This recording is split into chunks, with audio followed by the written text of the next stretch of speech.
আমার বাসার সবগুলো হচ্ছে ব্রয়লার মুরগির মতো।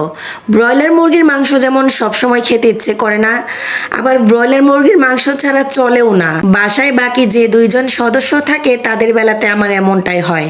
তাদেরকে মাঝে মধ্যে ইচ্ছে করে বাসা থেকে বের করে দিয়ে আমি একা শান্তিতে থাকি।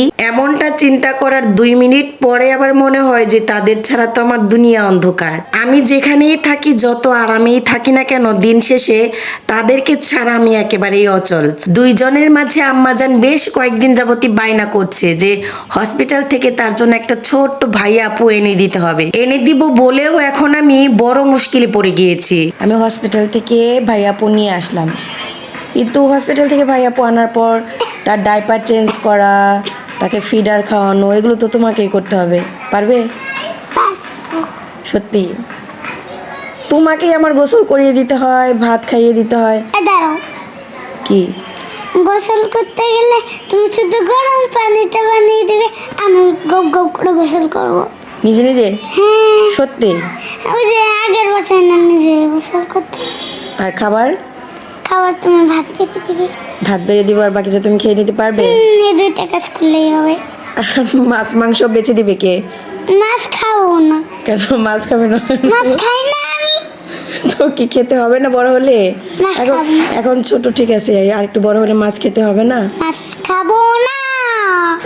এমনিতে কঠিন কাজগুলো সে মোটেও করবে না, অথচ দেখুন তার ভাইয়াপ্পু হলে নাকি সে সব কাজ নিজে নিজেই করবে। মানে তার যে কাজগুলো আমি এখন পর্যন্ত করে দেই, তাকে গোসল করানো, খাইয়ে দেওয়া, সে নিজেই করতে পারবে। শখ করেই বাপ বেটি দুইজনের নাম আমি রেখেছি ব্রয়লার মুরগি, কারণ বাসার যে কয়টা কঠিন কাজ আছে সেই কাজগুলো আমি কখনোই তাদেরকে করতে দেই না। কিন্তু যখনই ওই কাজটা বাপ বেটি দুইজনে মিলে করতে যাবে, সেটা নিশ্চিত আকাশ করে বসে থাকবে। যদিও আমি কখনো মেয়ের বাবা এবং মেয়ের জন্য এতটা সিরিয়াস হই না, তবুও কেন জানি মাঝে মধ্যে একটু টেনশন কাজ করে, কারণ আমি ছাড়া ওরাও অচল।